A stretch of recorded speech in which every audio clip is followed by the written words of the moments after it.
kita termasuk wong yang menjalankan perintahnya. Kita tunjuk Allah SWT hidayah sehingga kita bisa salat subuh berjamaah, zikir, doa, kemudian duduk dalam majelis taklim. Satu nikmat yang luar biasa. Mungkin di dunia ini yang menunjuk Allah nikmat iman dan Islam itu tidak banyak, apalagi yang bisa melaksanakan perintah Allah dengan cara Nabi-Nya. Buktinya kita di masjid Jami Permangga ya ini cuman berapa orang bisa dihitung, artinya kita bersyukur Allah SWT sayang kepada kita tunjuk hidayah sehingga kita bisa melaksanakan perintah Allah. Hadirin yang mulia, berhubung ini yang pertama kali majelis ini, insyaallah bisa istiqomah kami dari Pemkot, yaitu di masjid-masjid biasanya minggu subuh menunjuk dakwah tausiah,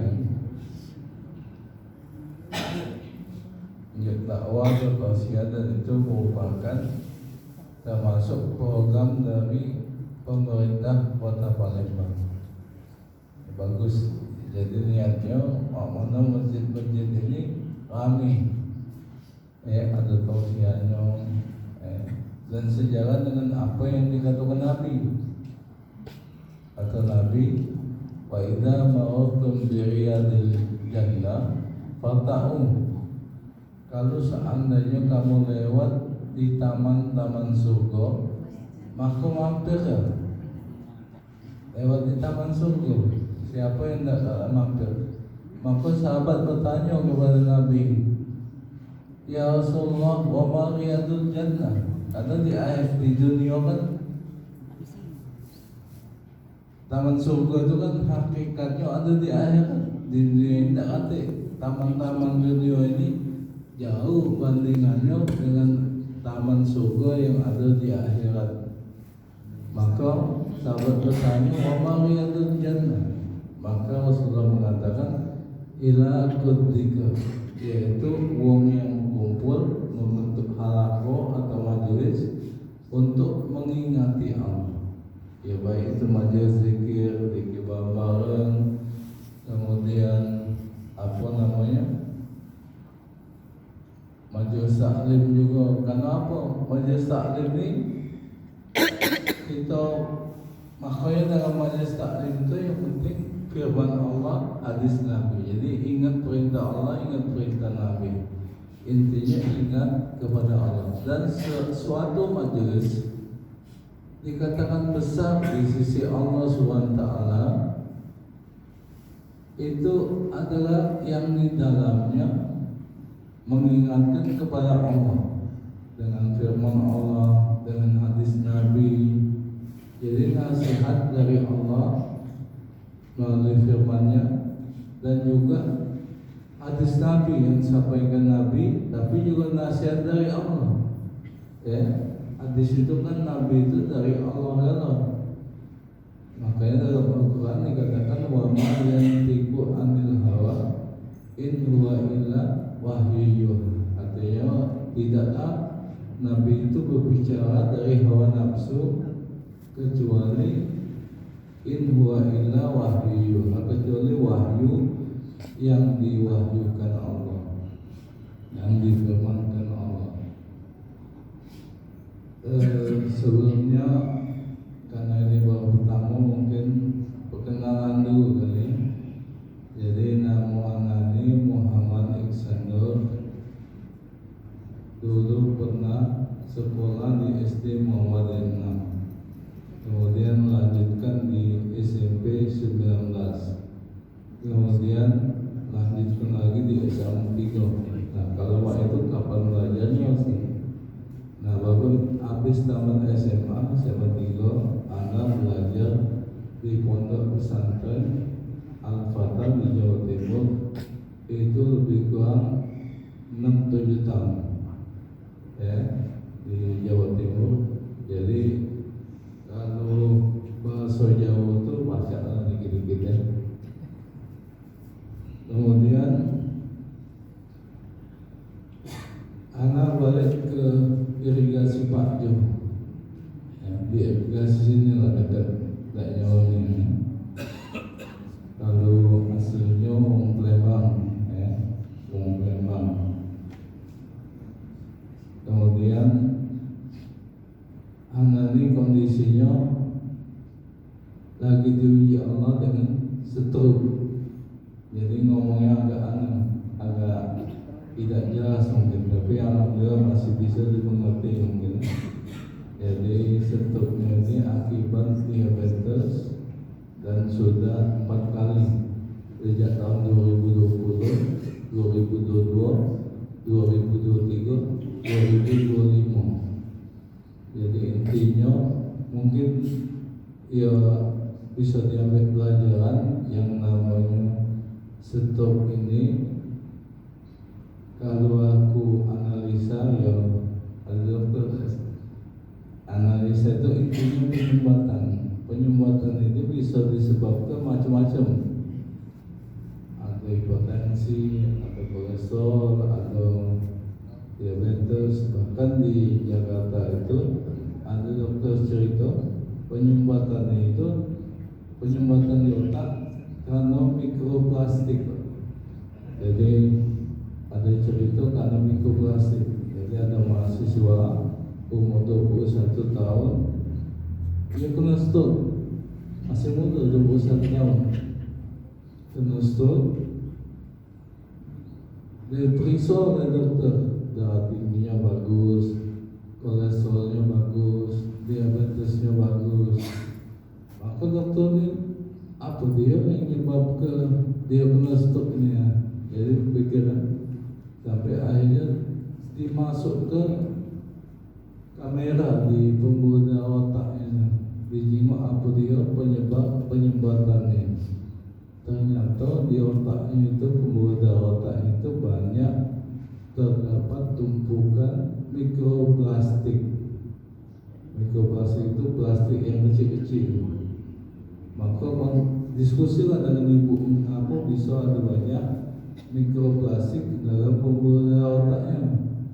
Ibunya ngomong, dia ini dokter hobi minum teh kantong itu, teh celup itu. Bertahun-tahun itu sehari bisa 3-4 kali. Nah, 3-4 kali ya, sehari itu ya bertahun-tahun. Jadi maka dokter itu mengatakan, oh benarnya mungkin, tapi itu benar analisa ya. Benarnya karena kantongnya itu ketika diseduh dengan air panas, jadi bukan minum tehnya tidak bagus. Kalau tehnya teh model zaman dulu, teh daun itu lebih aman. Tapi kalau teh celup itu mungkin sekali-sekali ya, walaupun tidak baik, otomatis ada mikroplastik ketika dia kena panas gitu.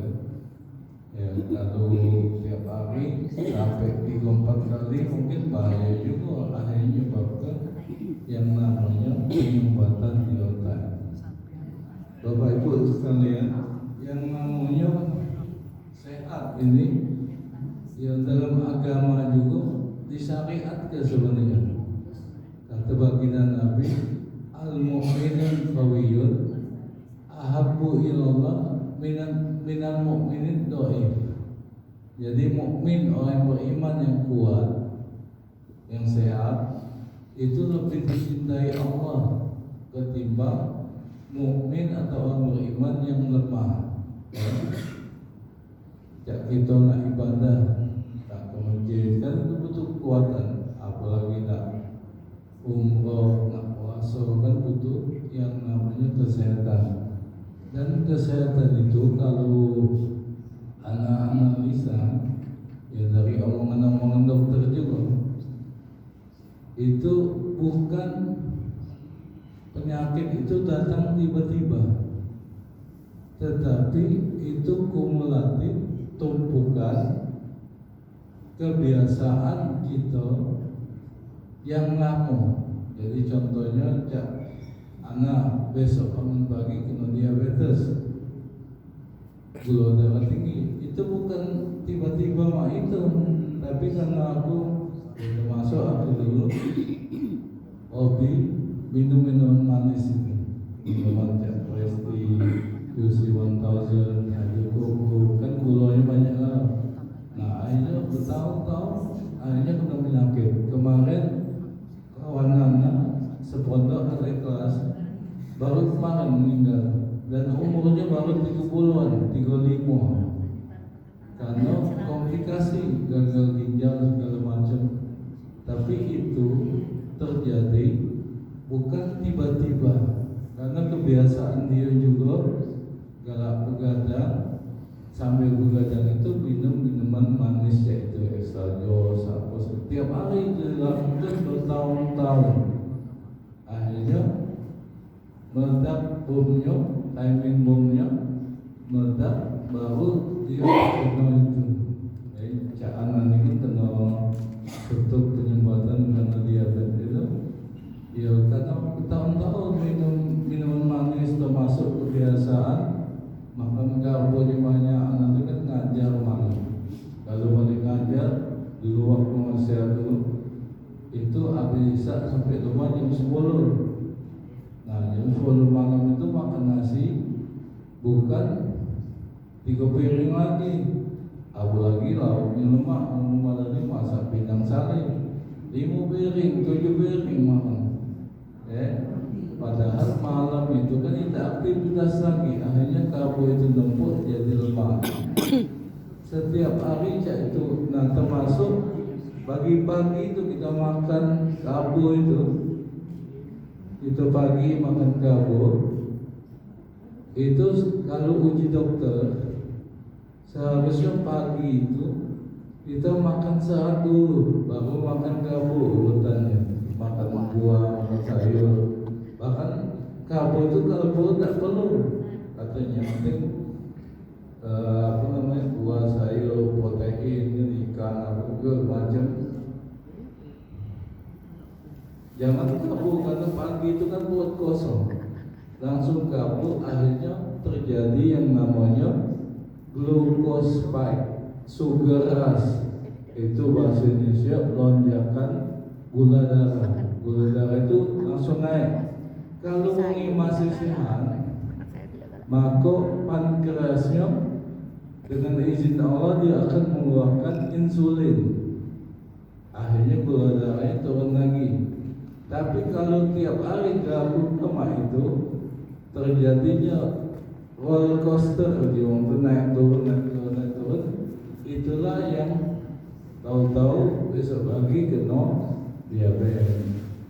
Kalau bertahun-tahun dilakukan pecah itu terus, kadang pankreas tadi capek dia.